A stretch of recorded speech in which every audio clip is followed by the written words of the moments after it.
You're listening to the Comic Crusaders podcast. I am your host, Al Mega, CEO of Comic Crusaders and Undercover Capes. In this show, I'm sitting down with creators from all walks of life to talk about inspiration, process, the lessons they've learned, and a whole lot more.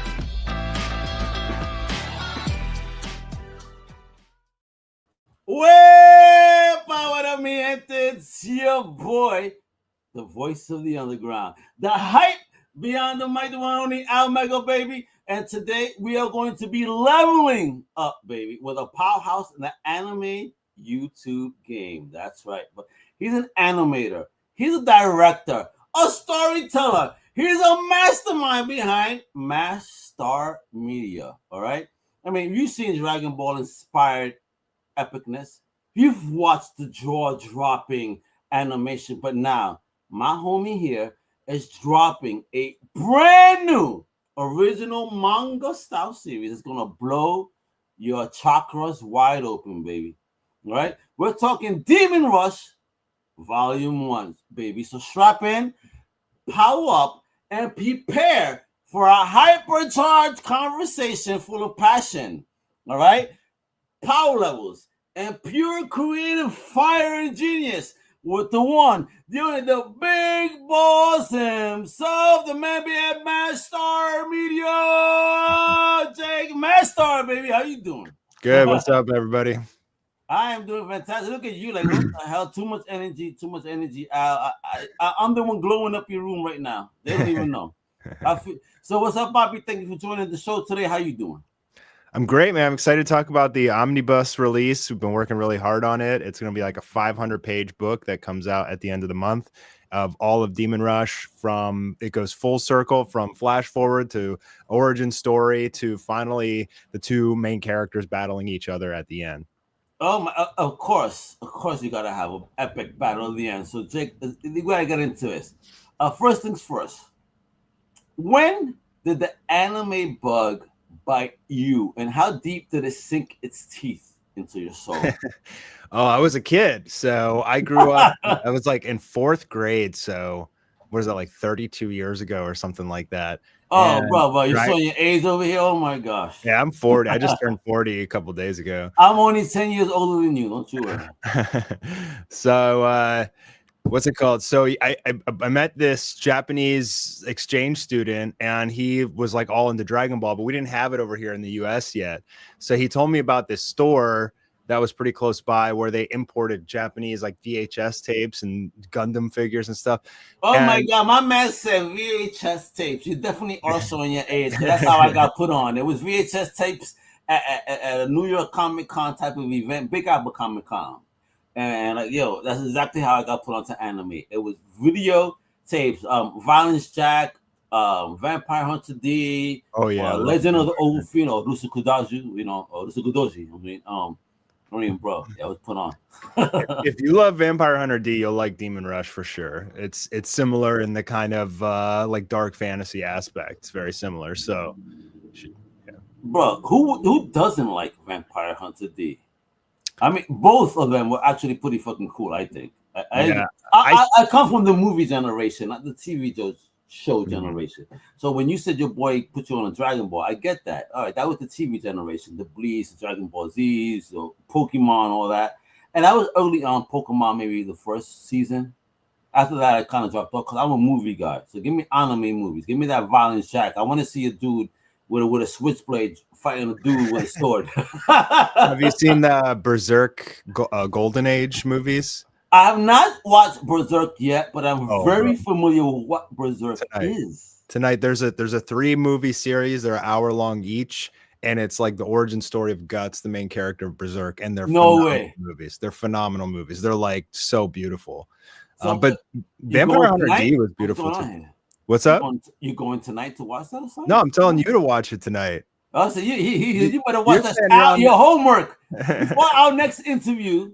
You better do your homework. I feel you. Thank you, sir. Yeah, so my first anime I ever really watched was like the Broly movie. That was the first tape I bought. I went to the store. My mom would only let me buy one. It was $8, and I bought the Broly movie of all movies, like movie 8, which is like probably arguably the best one. and Yeah, that just started the fire in me. But love it. growing up, Wait, mommy supported you in your geekiness? 'Cause I know how yeah, parents are. You know, hey, yeah, she did. that's kid shit. So she supported you in it though. Yeah, Hey, yeah. shout out to mommy Mastar right there, baby. And then, I got into Pokemon and Naruto a lot, and but once I graduated college, like the dream was pretty much dead at that point. Got a regular job for almost 10 years. So what happened? Well, okay, wait a minute. Let's reel back. So you fell in love with the genre, right? You went to school. Did you go to school with the intent of being a creator, or No, was I this went something I went else? for business. But I was, yeah, I mean, I You went went for the straight business. and narrow while mommy and poppy wanted. Gotcha. I mean, that was just like my hobby growing up. I was very like nerdy. I love video games and anime, collecting trading cards. Like that was my whole childhood life All pretty right. much. So who put you on to collecting? Was it mommy or poppy? Or Um was it a brother or a cousin? Was it my grandparents? brother introduced me to Magic the Gathering, but Oh yeah, geek brother. Hey, there yeah, we older go. brother got me into Magic. And then I think Pokemon cards though was really where I like dove in head first. Cards. I was super into Pokemon when I was like in middle I school. love this. It took over the whole United States. Yeah, it did. For The a time, Game Boy game, the trading cards, like it was crazy. it's past my era, to be honest, but I dig it. You're one of the first that have ever said on my show that your fandom came from the card gaming side. Most people say TV, movies, comic books. No one has ever said that their fandom has kind of been directed because you got into cards and especially pokey. That's pretty cool. I wish I bought those early packs when I was young, Mhm. but I didn't. I got three Charizards back there. Yo, look at my man. Oh yeah, he's showing off, bro. I You better still got stop them. it. Found them in my mom's house, bro. I was just like, she asked me to clean out my old room, and I found Wait, three Charizards. all right. I want to give a shout out and a hug to mommy Master then, because I grew up with a Puerto Rican mother that would throw out everything. You Oh, don't that's use it, okay. it's in the garbage. Let me tell you, I had a whole 86 top set that disappeared one day. Yeah. You know what I'm talking about? That Roger Clemens rookie, McGuire rookies, Canseco, all that. Yo, she threw that shit out. Damn. No idea. Clueless, huh? Yeah. That's a When I got shame. home that day, let me tell you, I was mad, and then I got a beating for being mad. All right, so let's talk about it. Before Mastar Media became a YouTube powerhouse, what was John Jake dreaming about? Was it Ninja Stars or Saturday morning cartoons while eating cereal? I mean, what's going on? To be honest, I was like kind of lost in life. I mean, I was working this just corporate job doing like business development, and I really hated it. It was like an hour and a half commute each way, and I was miserable. Ugh, And hour and a half, bro. oh, it was miserable in traffic, And so one day I saw Melavelli. He's a guy, he did a fan series called Dragon Ball Absalom, and he was like one of the first like fan animators on YouTube. And so he was doing like fan made Dragon Ball episodes, and I was just like mesmerized. I couldn't believe like a normal person was able to make stuff like that. Nice. And so I saw YouTube was growing, like these like transformation videos we get like 2 million views, and I always wanted to animate since I was a kid, and I honestly didn't even know that it was possible to do it from home. So I like literally just quit my job and started practicing and trying to start a YouTube channel. It took me about 2 years, and I eventually made Goku vs Saitama, and that went very popular. So, Is that the one that was considered the anime wars, if you well, will? yeah, Goku vs Saitama. They started out fighting each other, and then this evil Goku with white hair came, and they fought him for like 5 episodes. And Hey, then, what are you talking about, white hair? and then that series ended. It was 9 episodes, and then I Nine. started Huh? Anime War after that, which was like all the mainstream anime characters joining together versus these evil gods, and it was like Well, 12 total like full length episodes. yeah, Which man. so in the early days of YouTube, it was a big deal. Yeah, man, But because you blew up at that time. Because that kind of helps, at least from what I understand, helps shape the your personal success within the realm of YouTube, especially on that type of yeah, footage. because the animation, the fan edits, like they took a long time sometimes even like up to a year to make each one. But in the Wow. meantime, I was covering Dragon Ball Super episodes and some other anime. And so I was kind of like double dipping, I guess. dipping? Yeah. So it was like these big, 20, 30 million view fan animations. And then, just Crazy. my Dragon Ball reviews were getting hundreds of thousands of views too. So it was like they were feeding off each other, and I grew like crazy. I just gained like How do you millions of feel subs. about that though? Here you go, just as a fan, you said, let me attempt to do something.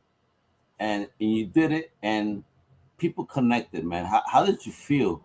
I mean, Oh, with I people was in another connecting? world, dude. I was working 24/7. I was so motivated.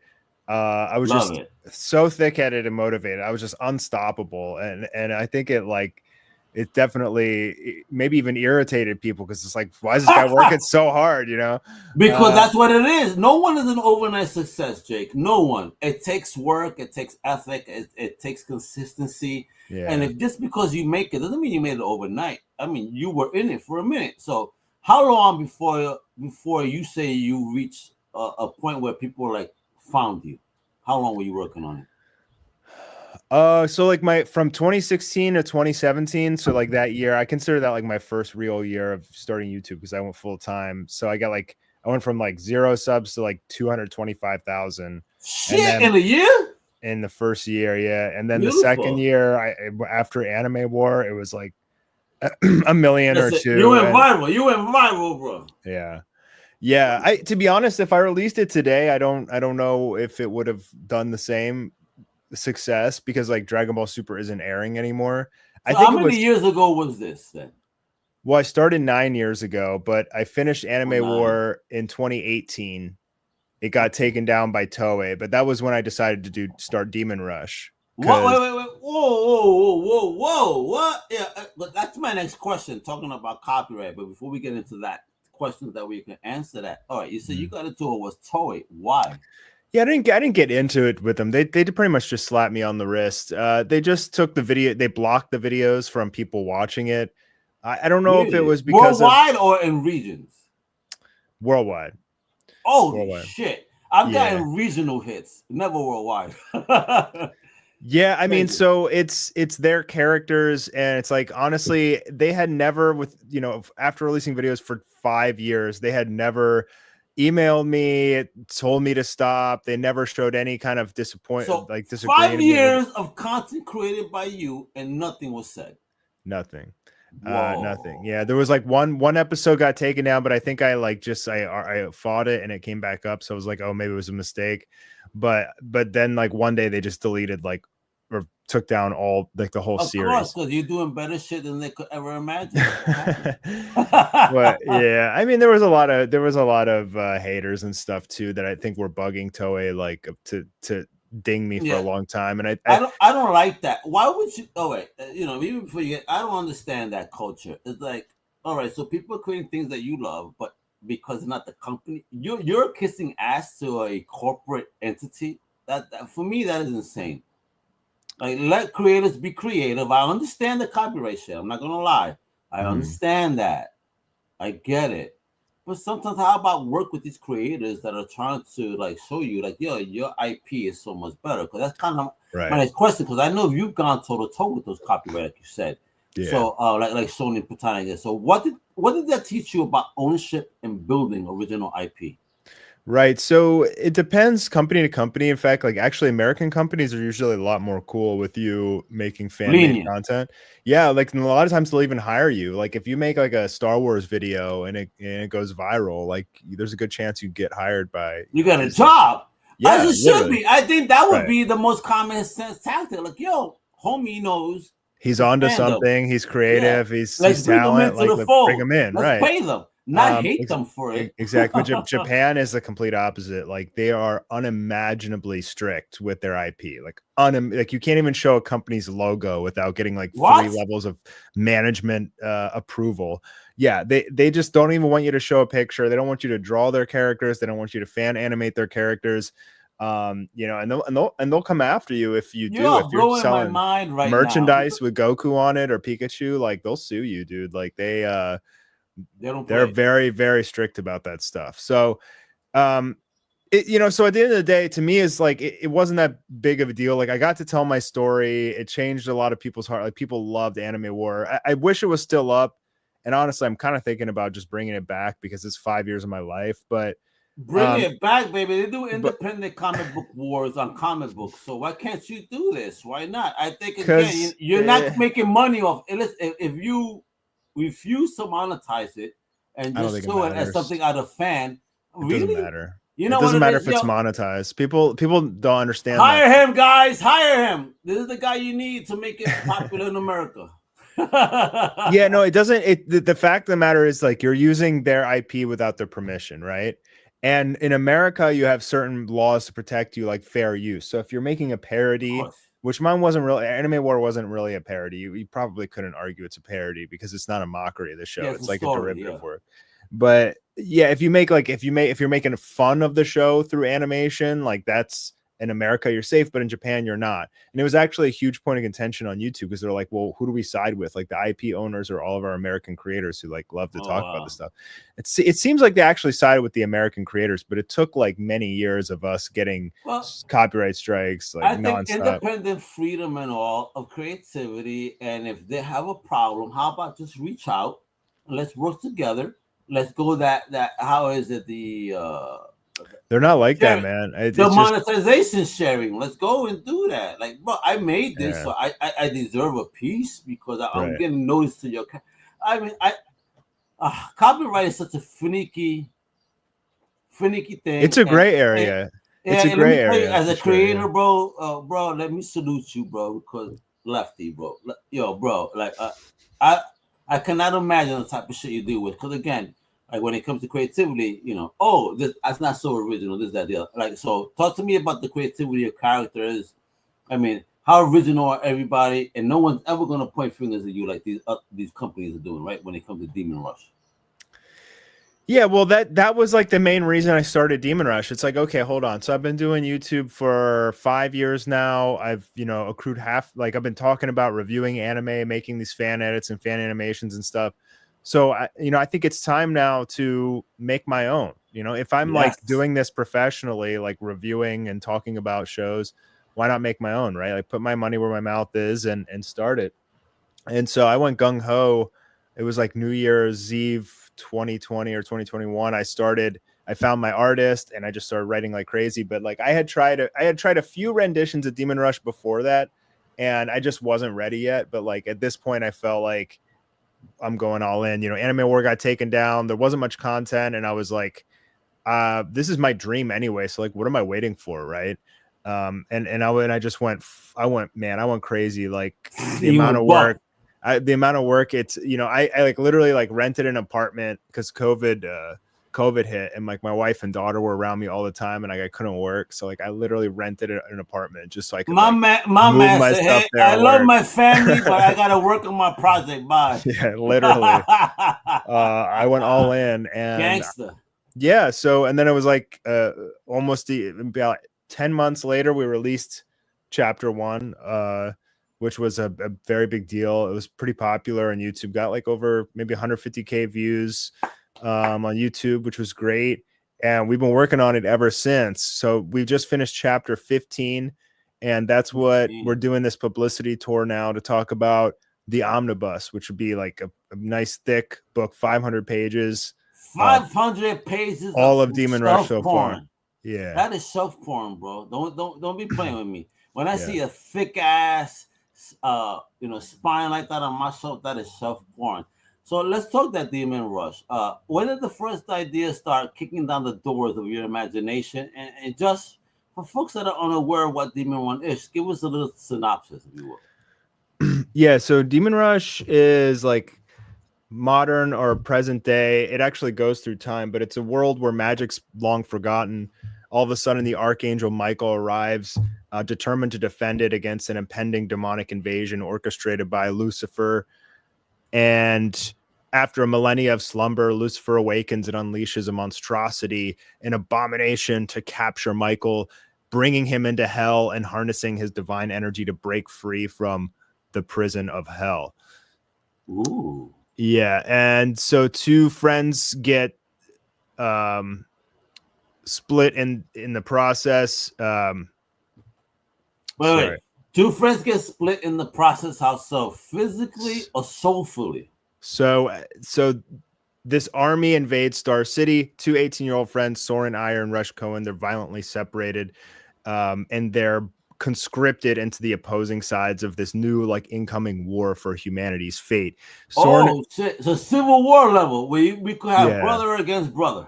Right, and you got like the holy side backed by the angels and these like wizards, and then you got the evil side with giant demon lords and warlocks, and they're all going to war with each other. So Soren is rescued and apprenticed to Oz, who's a powerful old Templar from the Forgotten Holy Knights, who trains him in the magical arts of Imperium, the divine energy that flows through all humans.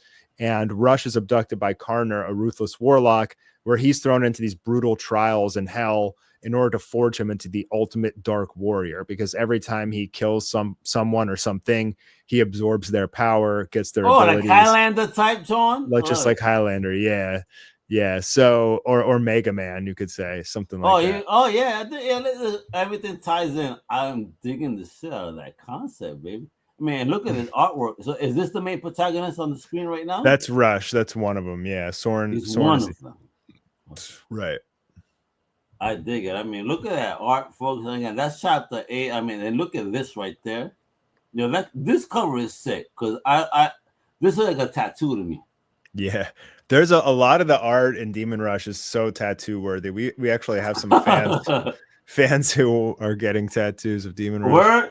I mean, do you do that shit on purpose? Even this is a tattoo. You could put this homie on your shoulder, like, yo. Oh, I got a lot of really cool ones I could show you that are make amazing tattoos. I would get more tattoos, but I have one, and then I developed this like stomach issue, and I'm wondering if it like is tied in together. Into the ink? Yeah, because it puts all these like heavy metals in your blood. I know it does a lot of damage to your immune system. So I'm Puerto Rican. I have the greatest immune system on the planet, baby. Yeah. Let's do it. Let's do it. I'm looking like homie. I'm like that with a sword. Let's go. Do you know that I found a machete in my house yesterday for the first time, and I've lived here 2.5 years? It's just random machete? Yeah, because I saw something sticking out from the top of my cupboards. I'm like, what is that? What is this thing that's sticking out? So I go up and I find cups. And when I look to my right, I found a $60 machete. Nice. I mean, like zombie killing machete. I'm like, I've lived here. I said this to my friends. He's like, have you not cleaned the top of your cupboards in 2 years? I'm like, I put stuff up there, but I never had it. I just never thought about cleaning because, bro, it was the craziest shit. It reminds me of that sword right there, bro. I am digging this. I am digging it. And look at this artist. Talk to me about the team. Is this all you? Do you have a team? Talk to me about building the series of art. All you team, like, and if it's a team, how did you find them? And if it's all you, how the fuck did you even like find time to build this? Because this is not an easy project. No, it's extremely overly ambitious project. But I found the artist. It took me years to find the artist that could like really capture my vision. There was only 2 guys. The first one, he was amazing, but he didn't want to quit his job to do manga full time. And then the other one, I found this random picture on the internet of Garo from One Punch Man who hadn't been drawn in his monster form yet. And it was so good. And all these other YouTubers were like using this picture in their videos, but nobody gave credit to who it was. And so finally, I forget how I found it. I reverse image searched or something, but I found the Instagram profile only had like 92 followers with this just unreal level of art. And I was like, and sure enough, there was the picture. And I reached out to him and I was like, dude, you did this? And he's like, yeah. And I said, I need you. Like, tell me what I have to do. I want to marry you right now. So it turns out, he had never really done manga before. But he was like an art teacher. He's unbelievable. His name's Draw Smile. He's unbelievably talented, dude. Like unimaginably talented. So and I want to talk about that though before you move forward. It is people are shy in the creative business, whether they're writers or artists. So, what was that first message like that you sent to the potential colleague? Oh man, I sent him an essay. It was New Year's An Day, essay. and I was drinking with my buddies and my family and everything. Yeah, we And are having a good time. yeah, we're having a good time. And I mean, geez, I'd have to go. I should probably find the message, but I sent him an essay. I was just typing away. Everybody's like, Jake, what are you doing? I'm like, I How need to dare lock you in not be this working artist. with me? He's so incredible. Like, so I was so happy to when he was finally like, I'm in. And his first here, I can show you the first ever picture he I sent love me, this and energy. it's That's great. mind blowing. This I one, love black that. and white with the wings, I just shared with you. So I gotta ask you there then. Let me put. Oh my God, bro. Yeah. Are you serious? Yeah. So that's the first picture he ever drew of Demon Rush. I was like, "You're hired. Bro, You're hired." That's it. bro. So I just write. I consider Shit. myself pretty Crazy. creative in terms of writing, but I could spend the next 10 years of my life learning how to draw and trying to do it myself, or make money in other ways and hire someone who's extremely talented and skilled in drawing. Yeah, he did the cover too. He's done all the covers. I mean, look at this omnibus cover. I mean, this shit is gorgeous. Yeah, Now, we're gonna need you all to go to Amazon and buy that when it comes out. Well, everybody, but listen, you better share me that link because I'm gonna definitely push that on Comic Crew. Because again, this is the type of stuff that we need to read. My man has made a franchise here. Now, talk to me now.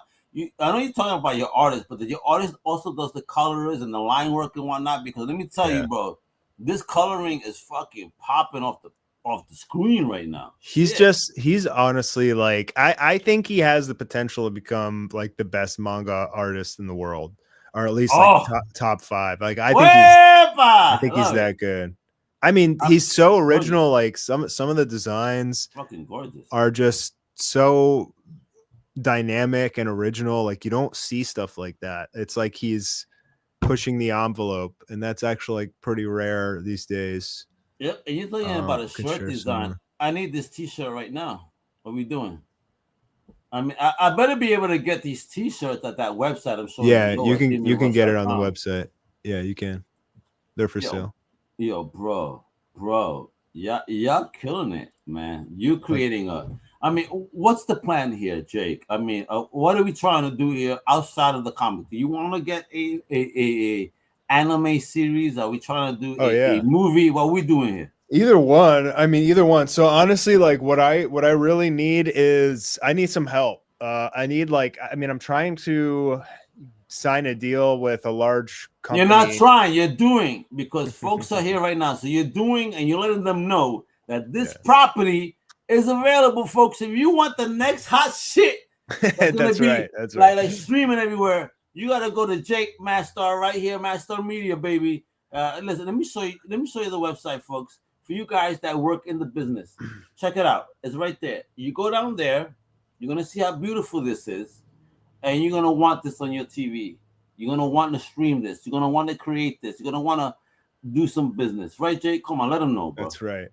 Yeah, so that's a dream. We created this whole huge world with different levels and hierarchies of powers, and essentially we want to create a series of video games for it, anime, movie, all that stuff. In order to get to that point, we need support from you guys. We need to build the community more, and we need it would be nice to partner with a company that saw the IP and liked the idea, felt like it was good for their viewer base, and would want to participate. So right now you need to be talking to Tubi. I'm sharing this. You need to talk to Tubi. You need to talk to Vizio, because they're looking for original content. And like, I don't know if you know, but Nacellverse, for example, Tubi, they released RoboForce, right? And let me tell you, that was one of their most popular animated cartoon series that they've ever released. OG property IP, and I think that companies like Tubi, Vizio, Watch Free Plus, they need this type of original content. So I have a foot in with Watch Free Plus. So let's talk, bro. All right. I need to see this as the cartoon. Yeah, I need to see some OG American manga. Let's bring it, man. Because manga is one of the most popular things on the planet right now. But of course, it's the Japanese that are dominating it. And you're Right. coming from that American perspective. Uh, how can American creators compete with Japanese manga, in your opinion?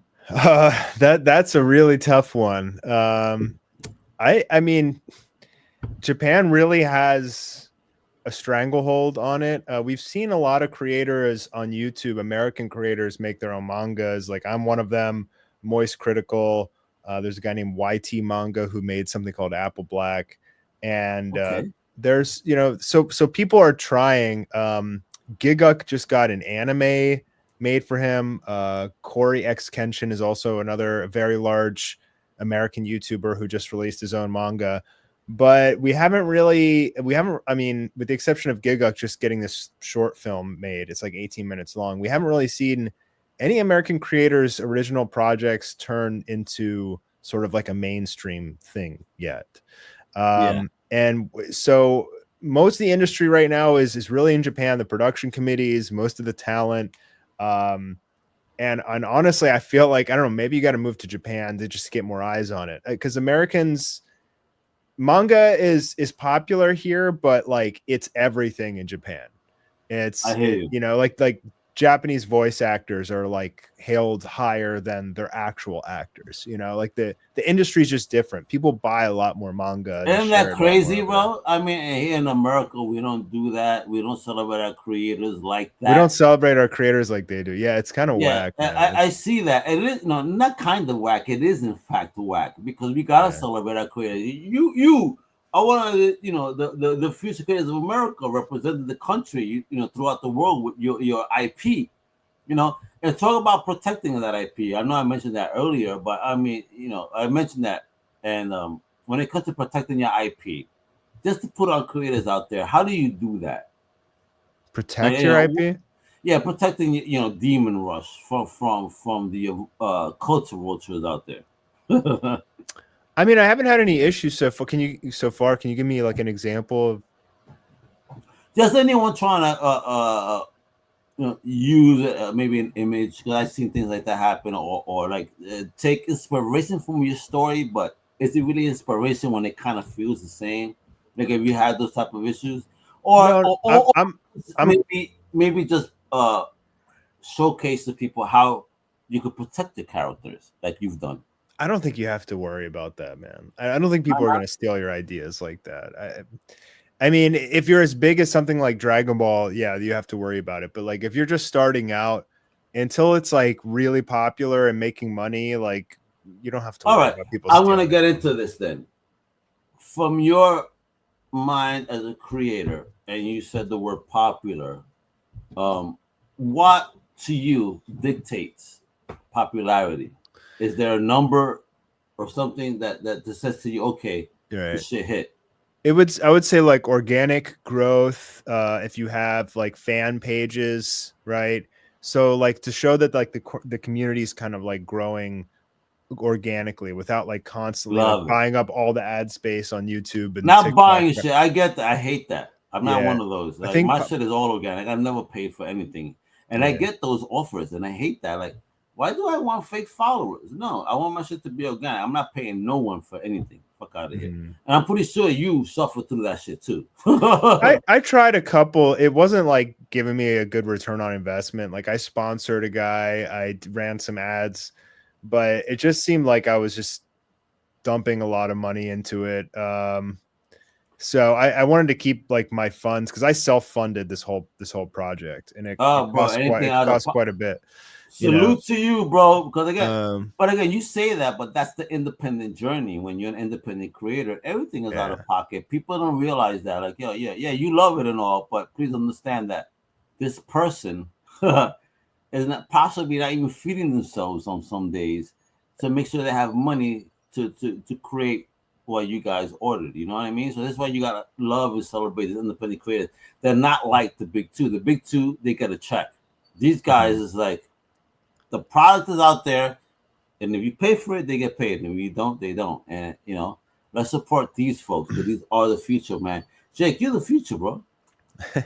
I'm digging the story. I'm digging the artwork. I'm digging the colors. I like everything you bring into the game, and just the energy. You're coming from a YouTube universe too, and you're showing how you could navigate. You know what I mean? Yeah, man. I mean, how cool would it be for like this guy who like quit his job to pursue his childhood He said, dream? "Quit, baby." Go ahead. And then I invested like I wouldn't say my life savings, but a large sum Well, a into nice amount of money. nice amount of money in like about 4 or 5 years into Demon Rush. If it got animated, it's just like dreams can come true. You know what I mean? So we Oh, did it's gonna happen. we did self-produce 2 animated pilot episodes for You Demon Rush. did. Yeah, Oh, wait, if you wait, want to wait. watch them, Talk they're about on that YouTube. process then. Talk about the process. I mean, you built your babies and seeing them moving around. How was that like? I mean, in the comic books is one thing, but seeing them moving, holy shit. Yeah, I mean, I got a lot of experience from Anime War on how to create, animated projects. So I So directed it. I even did a lot of animations myself, but I hired a bunch of animators and I hired a music composer, a Foley artist, check you out. or not a Foley artist, like, a SFX artist. And then the Japanese voice actors. So I literally got to work with like 2 famous Japanese voice actors. One is Joe Taro. He got him to voice the Angel in episode 1, which was crazy. And the second one is the I'm sorry, man. I'm drawing a blank right now. Oh no, another Ono, not Daisuke Ono. Oh my God, why am my brain is fried today? Things happen, man, as we talk. Let me tell you, man, we get into these conversations and you are blessed by working with so many. Kensho Ono. Kensho Ono. Kencho, epa. Yeah. So 2 famous Onos. And yeah, it was amazing, dude. Working with the voice actors was like the coolest thing ever because I'm watching these guys in the Japanese studio like voicing the lines that I wrote, like over Zoom, and it was wild. You're like, what the fuck is going on? Oh my God, it's me. I love it. Yo, bro. Well, all right. Talk to me about the sense of pride popping out of your chest at that moment. How can you explain that to me? It wasn't pride. It was more just like joy. It was like my childhood. It's like and my inner child was just jumping with joy. You were there with a little hat with the spinner on top and shit, jumping on. Because I remember like when I first started watching Dragon Ball in Japanese, that was like, I was 10 years old, and that was my first time really like hearing Japanese like that. And I just, Goku's voice is all super high pitched in Dragon Ball Z and in Japan. But once I like I got started on the Japanese dubbed version, and I could just never go to English. I was like, they don't scream like the Japanese are so passionate. Like, oh, bro, they're amazing, and those guys are incredible. They could scream all day, like it's nothing. Like their throats are fine. Let me tell you, Japanese are just Puerto Ricans from the other side of the world. Yeah, bro. So let me ask you something here. How has your community and your fan base responded so far? And what do you want them to feel when they get their hands on volume 1 of Demon Rush? Yeah, it's a great question. So they've been incredibly supportive. They really love the story, the art. They geek out whenever I show them something new. And we have a big community of card game players. So I also released it as a trading card game, as I was telling you. Cool, I grew up on trading cards. So yeah, the card game was built to be. It's so much fun. We want more people to play. But I think for the community, like they really know Demon Rush is special. They feel a magic when they look at it and read it and play with the cards, and they just want other people to feel that way too. So what was the second part of your question? I was asking I have so many questions in front of me. What do you want them to feel when they read volume 1?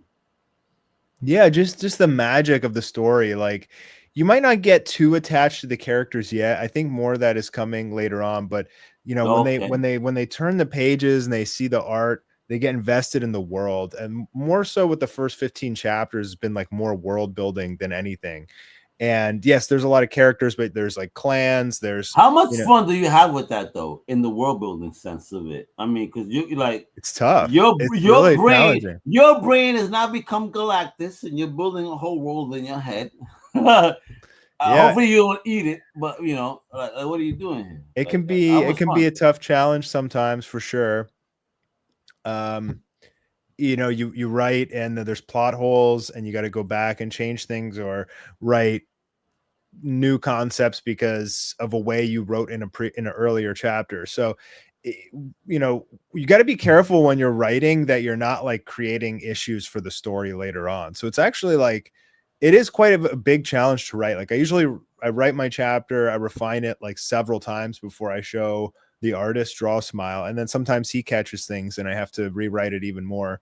But yeah, it's I mean, I put an incredible amount of thought and time into it. It's not just like sit down and bang it out and go to print. It's like it has to be perfect before it goes out, you know. There we go. You hear this, folks? Unlike other people and known creators that have ghosted me for almost 12 years on a book, my man is telling you he laid it out. It's done. It's a book. You're gonna be getting some dope story, and that's what it is. Plain and simple. Now, Jake, I mean, it is con season right now. We are live and in the middle of the heat, baby. Are you going to be making any appearances anywhere? Any conventions where we could see you, shake your hand, and talk comic book geekiness? Yeah, I'm planning on going to Gamma next year. Gamma, what's that? You just fucked me up. I've never heard of this show. Talk to me. Yeah, Gamma is... Oh, my man is clicking his keys. He's about to put us on to what the Gammaverse is. Baby. It's like games, game manufacturers. So hobby like games industry. Yeah. So like I want to show off the trading card game. I really want that to go mainstream as well. I dig it. But I mean, so in the trading card game, we're talking about that we're battling as the characters within the story, correct? Right. Yeah. So how many characters we have in the story for it to be a card game? Well, there's 3 factions and there's only 3 champions right now. So it's like very early in the card game. It's only like 1 set and some promo cards. So you have Soren, pilots Holy, Rush, pilots Evil, and then General Adler, pilots Neutral, who can use like almost all the cards in the game. Look at my man over here. He's ready to fuck everybody up on the game. Like, you're not gonna beat Mastar. funny story about that. So we just had our second national tournament. And both times the winner, the grand champion, got a chance to play me, the creator, and I destroyed them both. No mercy. There we go. Cobra Kai to the core. No mercy. That's what Jake is, baby. I fucking love this. Yo, bro, you're funny. You're like, I love you fans, but you ain't beating me in my own shit. I really dig this. That's the energy I want to hear. I gave Brandon a rematch, and he did beat me. But you did? Oh, okay, okay. He beat me in the rematch. The rematch, he lost there. He being real. It's all right, man. I like this, Jake, man. I love the book. I love the concept. I mean, again, when you see this type of beauty on artwork, I mean, look at this. Look at this, folks. How could you not want to throw some paper onto this, yo? I mean, everything looks beautiful. I mean, so what's the release date? What are we talking about here, baby? Yeah, I'm looking at July 31st for the release date of the Omnibus hardcover. Woo! End of the month. Oh my God. And how much are we looking to spend? Let me know, man. I'm about to take my wallet out of my pocket right now. Yeah, I think it's just going to be like $30 to $35. I mean, it's a real... What? For 500 pages? Yeah. Oh, my. You hear that, folks? That's a fucking deal. It's a deal. That many pages? Listen, you get graphic novels for less already trying to hit you for 30. Mm-hmm. Get out of here. Yo, bro, I cannot wait. So what size are we looking at? Are we looking at graphic novel size? Are we looking at traditional manga size? Are we looking at reading it like original manga or American? What are we doing? Oh, my God, folks. My man is about to tease the shit out of us, apparently. Look at this guy's shelves too, bro, and that nice rug. I need a rug like that. The type of room I need. My room is not that sexy. That's it. I'm putting you up on So it. this I'll put you up on this it. is the original size of the mangas, but the omnibus will be like this. Yo, you serious? Yeah. Yo, wait. Put But it this is side by Berserk. side in front of you. This is Put it, Berserk though. But yo, bro, look at that. Look at this. Oh my god. it'll be thick. It's gonna be. Ladies, I know you love girth. There we go. That's girthy. I love it. Fuck yeah, bro. Yo, bro, and get up. Show off that t-shirt, bro. I'm loving that fucking t-shirt right now. Look at that t-shirt, folks. Right now. Now, are you telling me that we could go shopping at demonrush.com and get that right now? Yes, sir, you can. Yo, so shop.demonrush.com. That t-shirt is sexy AF, colorful, beautiful manga. Check out that website at demonrush.com and of course check out the link tree. Let's link.wd and with link tr.wd Demon Rush. Check it out. Support my big homie Jake right here in the house. Now my brother. This is it. This is the final boss battle time. You know what I need for me right now? I need you to convince who's never ever heard of Demon Rush to buy volume 1 in under 20 seconds. 1, 2, 3, and go. All right. Well, the coolest thing about Demon Rush is that there's dual main protagonists, and as you read the story, it's really up to you to decide which side that you like more: the evil side with all the power and death, like the kind of Highlander style, or the holy side where you can gain your strength through training and resilience and being well-minded. And the coolest part about it is there's kind of like teams within the fan base, and you get to be part of something.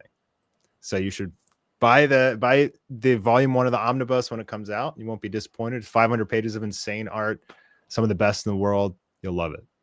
You hear this? Coming straight from the mouth of Jake. So let me playing around with 500 pages at a very fair price. The ultimate shelf porn for your shelf collection. You know what it is? I got a dope shelf collection. Let me be showing off my shelves right now. I can't because I can't turn this camera around. But if I could, I'm definitely gonna be adding this one. I need this in my life.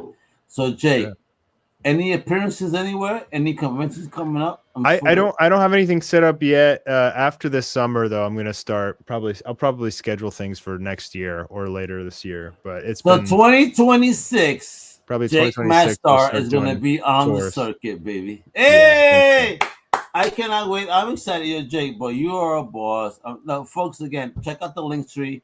It's Demon Rush. That's link trwd.wd Demon Rush. Check out the website. Stay tuned, up to date on everything Demon Rush at demonrush.com.